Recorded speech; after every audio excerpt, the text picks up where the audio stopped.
Les succès enregistrés par l'économie dans le protectorat allemand de la Bohême et de la Moravie ont été pleinement confirmés par la grande foire des échantillons à Prague. Dès la première journée de l'ouverture, tous les espoirs des exposants, particuliers et collectifs, ont été pleinement confirmés.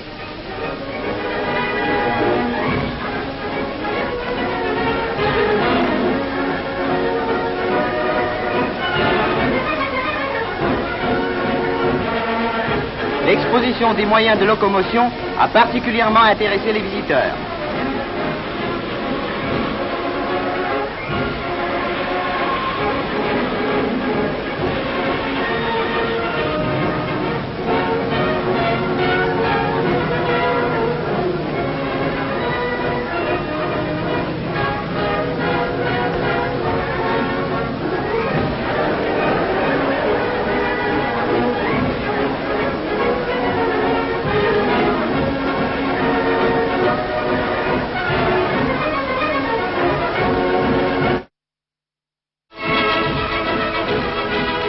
Les athlètes de la Finlande, de la Suède et de l'Allemagne se sont rencontrés au stade de Helsinki pour les championnats des 3 pays.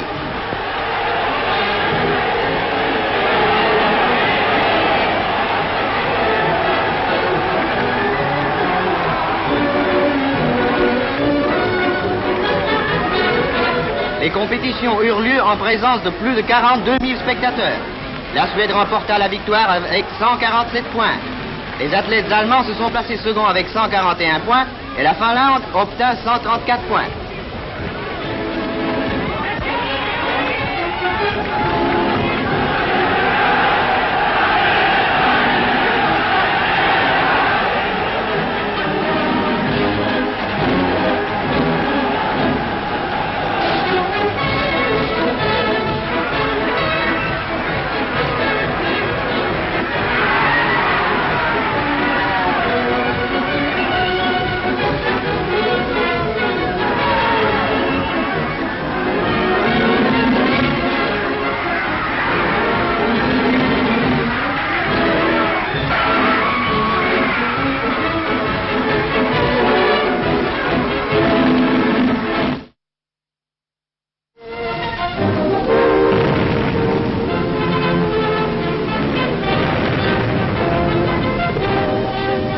Champ de bataille d'Uric, où le roi Don Alfonso Henrique livra jadis la bataille décisive contre les morts, l'armée portugaise rendit hommage au drapeau sous lequel le Portugal remporta dans le passé tant de glorieuses victoires.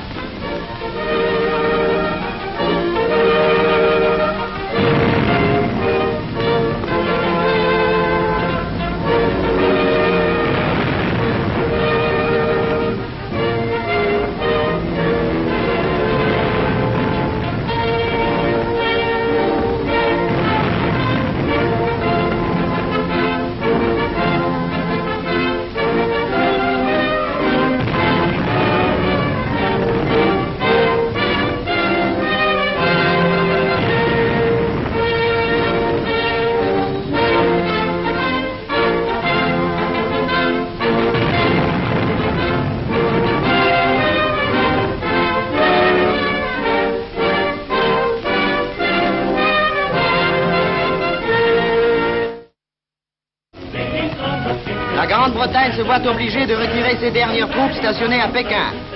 Cet acte est un symbole de la déchéance de l'influence anglaise en Extrême-Orient.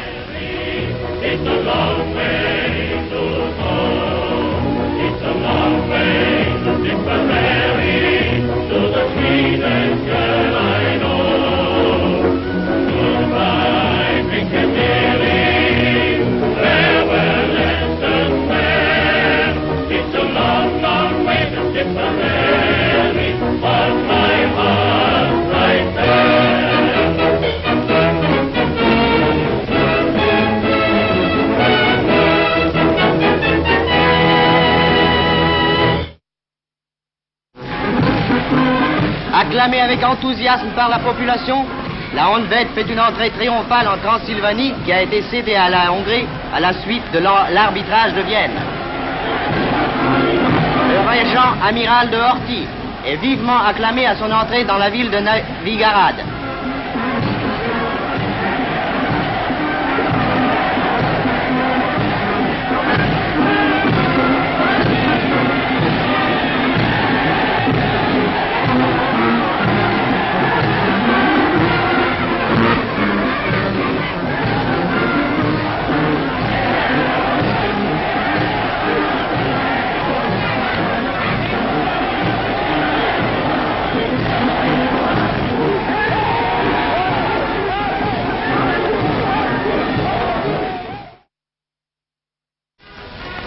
Étant donné que les attaques aériennes anglaises sont exclusivement dirigées sur des buts civils, l'Italie s'est vue obligée de protéger contre la destruction ses immenses œuvres d'art.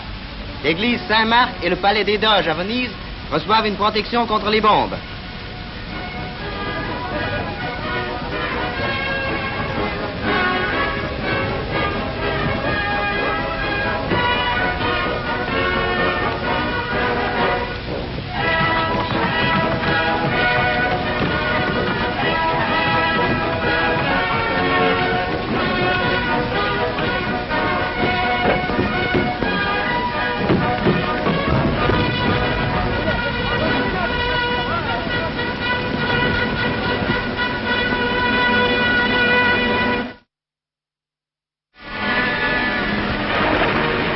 Des dragueurs de mines allemands sortent d'un fjord norvégien pour enlever les champs de mines que les Anglais ont mouillés avant les opérations militaires en Norvège.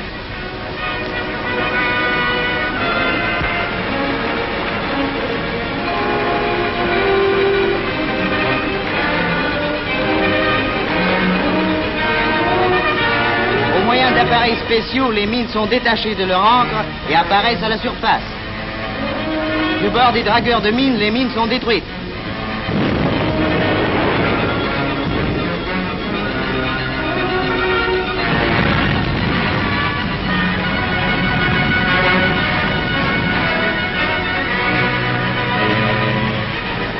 Des spécialistes expérimentés s'approchent dans un canot d'une mine pour enlever l'explosif.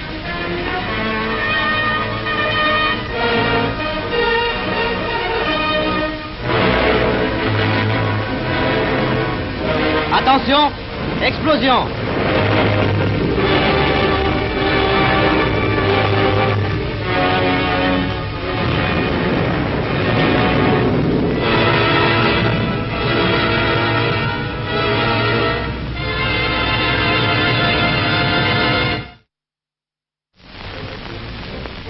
On installe sans répit des canons de l'artillerie lourde sur la côte de la Manche.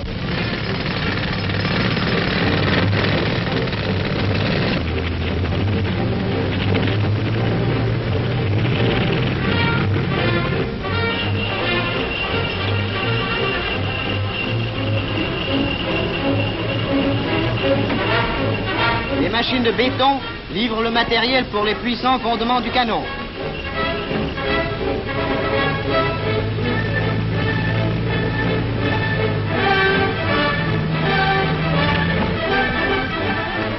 On ajuste les tubes géants des canons.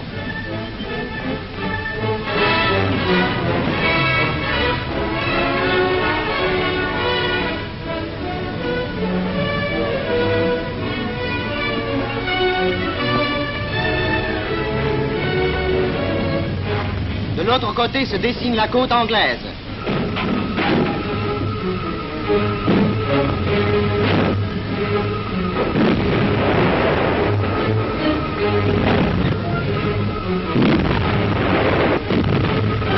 Chaque position est soigneusement camouflée. Comme l'a fait savoir le communiqué du haut commandement allemand, des batteries côtières lourdes ont entré en action et ont bombardé la ville de Douvres ainsi qu'un convoi britannique.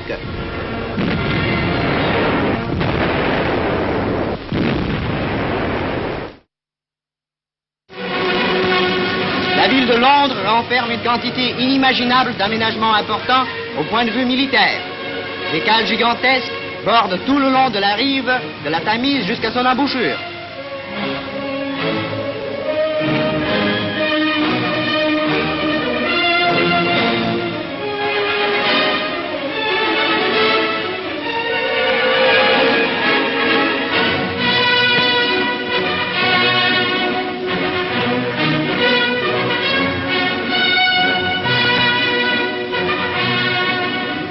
Un avion allemand du type U-88, le plus moderne avion de bombardement en vol horizontal et en vol en piqué, s'apprête à décoller.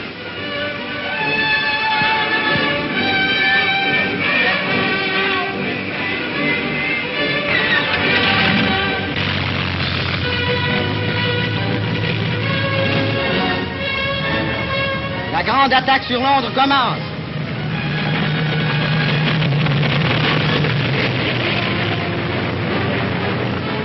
maréchal du Reich Hermann Göring dirige personnellement, de la côte de la Manche, les attaques de représailles de son aviation.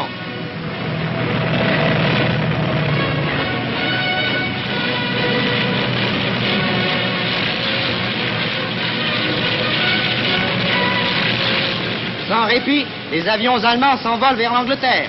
Ils bombardent nuit et jour les buts militaires de la capitale anglaise. Attaque d'un champ d'aviation camouflé.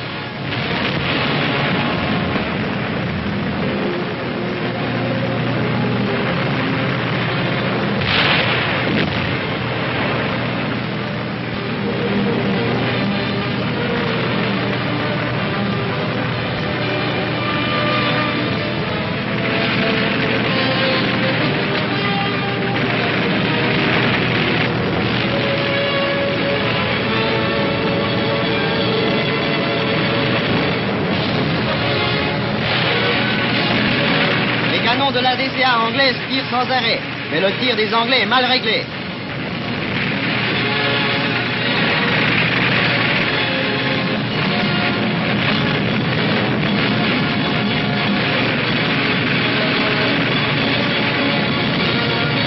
Les docks de Londres sont en feu.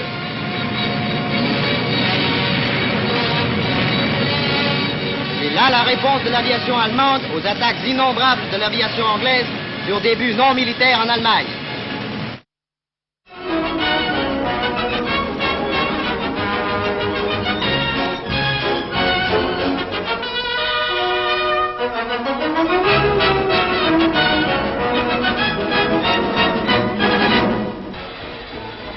À Versailles, en attendant le départ pour le Critérium de France de la route, Pécher, Jaminet, Cosson, Maille et Louviot sont parmi les favoris. 56 coureurs prennent part à cette épreuve, première grande course cycliste depuis l'armistice. Habituellement, la distance à couvrir est de 250 km. Elle a été réduite cette année à 147 km, étant donné le peu d'entraînement des coureurs. Louviot, Level et quelques autres se détachent dans la côte de Saint-Cyr, mais ils seront bientôt rejoints. Un peu avant la queue des Yvelines, conduit par Jaminet, 8 coureurs quittent le peloton.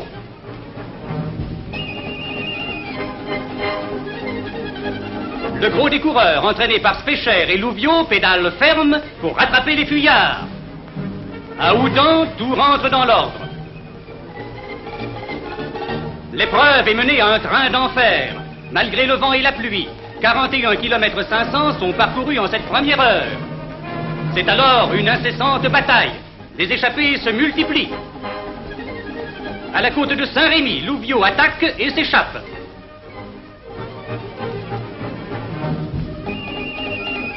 Mais à Châteaufort, il est rejoint. L'allure s'accélère. Les coureurs sont maintenant sur le chemin du retour. Dans la côte de Picardie, Louviot mène, serré de près par Jaminet et Choc. Les efforts redoublent. Voici la descente de Saint-Cloud. On approche du but.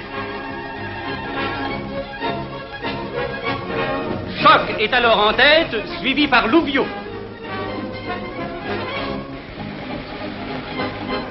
Les trois coureurs arrivent ensemble au Parc des Princes. Louviot est vainqueur au sprint, ayant couvert le parcours en 3h48, soit à la belle moyenne de 38 km.